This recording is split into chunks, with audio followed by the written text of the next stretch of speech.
Hello and welcome to the Average Coder community. In this C# tutorial we are going to talk about get, set, this, constructor and method overriding.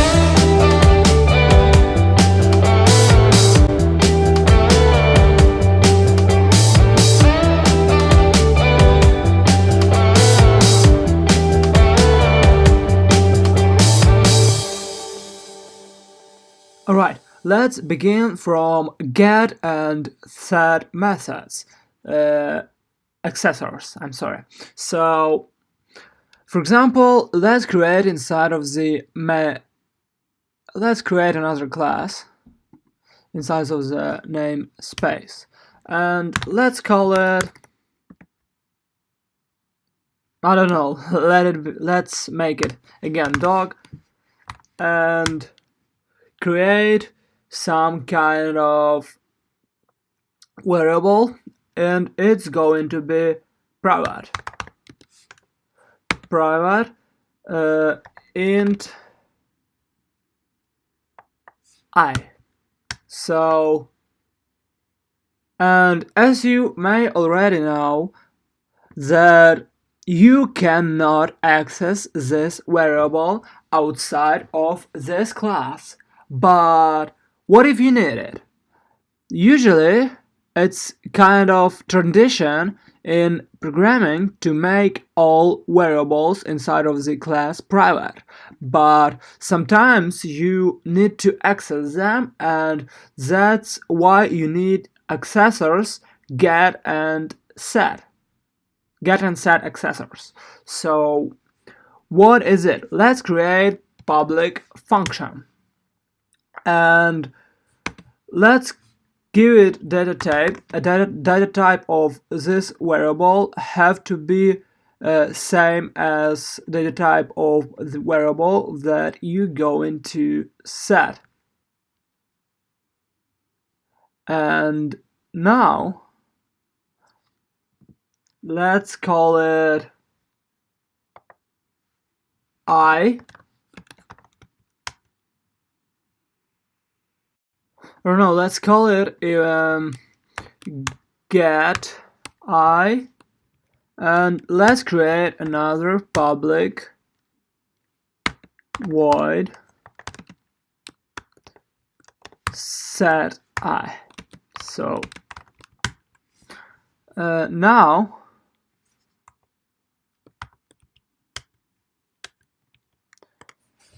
let's get I, then it's going to be return I and set I. So let me explain. Sometimes you may just enter it right over here. So you may just put like I equals console.readline, but sometimes people will make it like so int I, and like you have to pay attention. If you want to put I inside, you may see that both of these variables have same name. So compiler don't know which variable is which. So to differentiate variable that is inside of the class, this field, then you want to write before it this and dot. So basically, this with dot tells us that this I is this I, and another I going to be this I. I hope it make sense. So if I create dog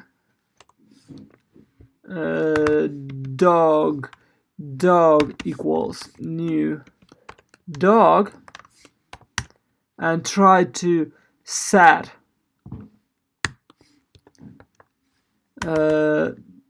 dog dot set I, and it's going to be 5, and after it console write line write line dog dot get I and try to run it, then we're going to end up with 5 printed outside. There is another method, but I don't know why it doesn't work on my computer. It's never was and I still don't know. So maybe it will work on your. So you have to create public function. And then you may put get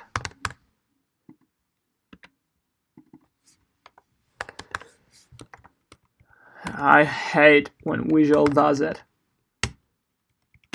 It just makes it another variable when I mean to do it in a different way. So return I and set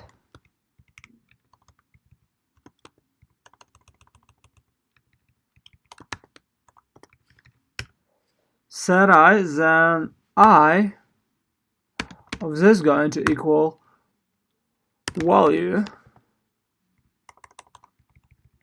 I don't know why it doesn't work on my computer again, but it should work like it. So my computer can't see this get and this set. Maybe it will work out on your computer. So so dog dot I going to equal 5. Then it's going to understand that it's trying to get value, and then that it's trying to set value, and then it's going to execute this value between this curly brackets, between brackets of set. But if you are trying to console write line and you are doing dog.I, then it's going to understand that you are trying to get value, and then it's going to execute code between these brackets. So I hope it makes sense. Now let's move to another thing, and it is method overriding. So what is method overriding? Sometimes you may have functions that have same name, but they are doing different things, and they even may take more than one value. So for example, let's create public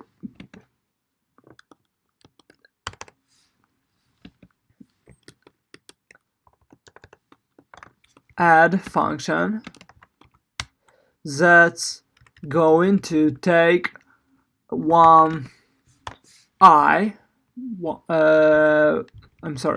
so that going to be public void that's going to take I, and then it's going to increase I by 1 and save it to this dot I equals I. So yeah, it's going to increase this variable by 1. But what if you want to do it a different way, but for 2 functions, and you may call this with only call it add. Yeah, if we have same amount of variables inside of it, then you can't call it. But for example, int I, comma, and after it, let's create another variable that's going to be called y.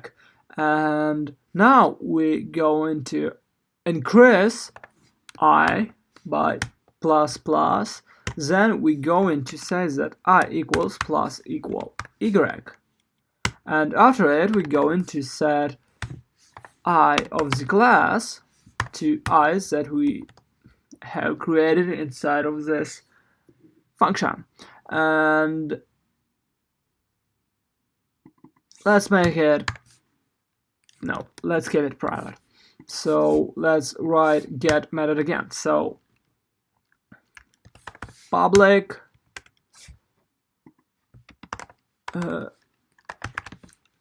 int I return I. So now if we do something like dog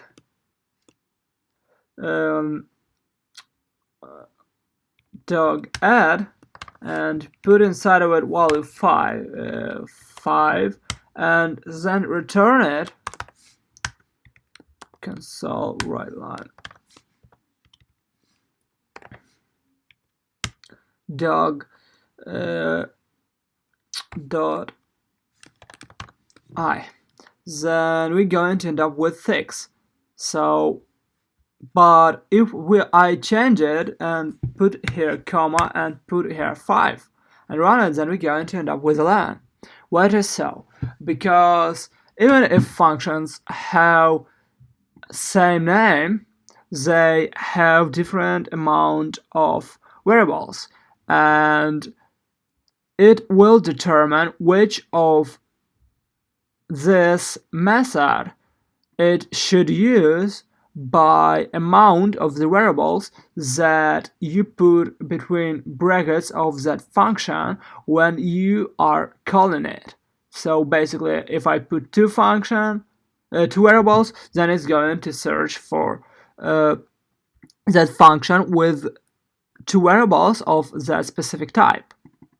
If you put one variable, then it's going to search for that function with specific with one variable of that specific type. So for example, if I have here like dot 5f, then it doesn't going to work out, because to do it you need to change it to float I, and for example increase it by 2. So now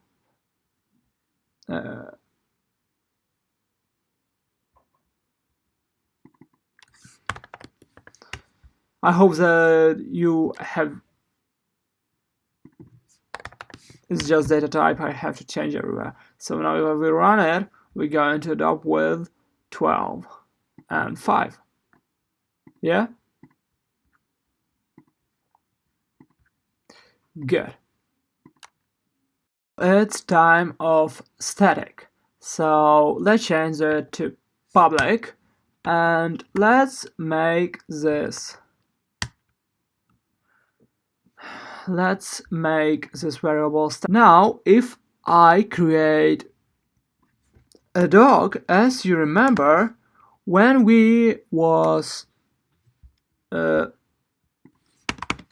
using public, we could access this variable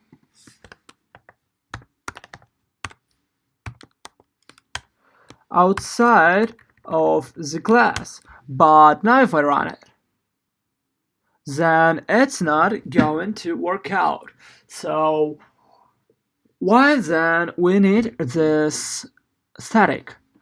Basically, it makes that you cannot change variable only for one object.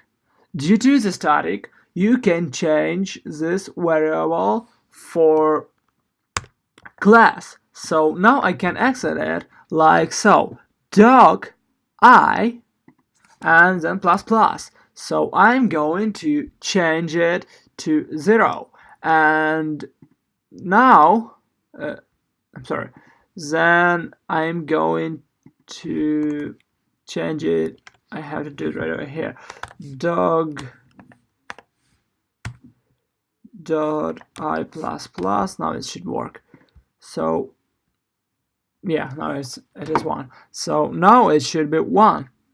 And now it changed in general for classes, but sometimes let's imagine that we are trying to public print it, and let's make this function int. Let's change it to int public int I, and now let's make it console write line I. So if we do it, if we try to print write line I doc I, and if we try to do it right here again, then the difference going to be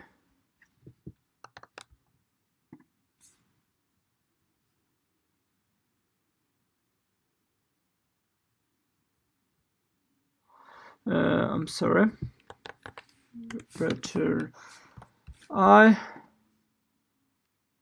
Now we run it, then it's going to print at first 0 and then 1. So basically, what does it mean? It means that if we have 2 or 3 objects, then it's going to change this variable for all of the objects. Alright? I hope it makes sense. So if I create, for example, I hope that you can understand. I don't want to write more code. So now let's talk about constructor. Alright, so what is constructor? Constructor, it's basically a function that you are going to call when you are creating a class. So what is going to happen? So to create a constructor, you're going to make it public. Constructor have to be public, and it have to be public always, and it doesn't require data type. So now let's create constructor. So you have to name constructor same as your class, and after it you have to write it as function. So now if I try to print I, if I write in this code, then nothing going to happen. Why it is so?